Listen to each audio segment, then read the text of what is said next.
Hi friends, అందరూ ఎలా ఉన్నారు? ఈరోజు వీడియో లివర్ దబ్బా కూర. దీనికోసం ముందుగా చిన్న ముక్కలు కట్ చేసుకుని కడిగి పక్కన ఉంచుకోవాలి. అందులో రుచికి సరిపడా ఉప్పు, పసుపు, కారం, ధనియాల పొడి, జీలకర్ర పొడి వేసి కలిపి కొద్దిగా నిమ్మరసం వేసి బాగా కలిపి 5 నిమిషాలు నానబెట్టుకోవాలి. తర్వాత హోల్ గరం మసాలా తీసుకొని అల్లం వెల్లుల్లిలో వేసి మసాలా పేస్ట్ చేసుకోవాలి. 2 ఉల్లిపాయ ముక్కల్ని సన్నగా పొడవుగా కట్ చేసి ఉంచుకోవాలి. కడాయిలో నూనె వేసి వేడెక్కిన తర్వాత సన్నగా పొడుగ్గా కట్ చేసి ఉల్లి ముక్కలను వేసి వేగనివ్వాలి.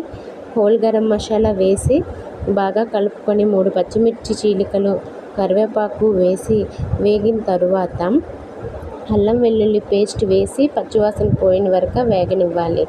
అందులో ఒక టమాటా ముక్క వేసి మెత్తబడిన తరువాత లివర్ ముక్కలను వేసి మూత పెట్టి 5 లేదా 10 నిమిషాలు ఉడికిన తరువాత కొత్తిమీరతో గార్నిష్ చేసుకుంటే సరి ఎంతో టేస్టీగా ఉండే లివర్ దబ్బా కూర రెడీ. ఈ వీడియో మీకు నచ్చినట్లయితే ఈ వీడియోని లైక్ చేయండి, షేర్ చేయండి, అలాగే సబ్స్క్రైబ్ చేసుకోండి. మీరు కూడా ట్రై చేయండి.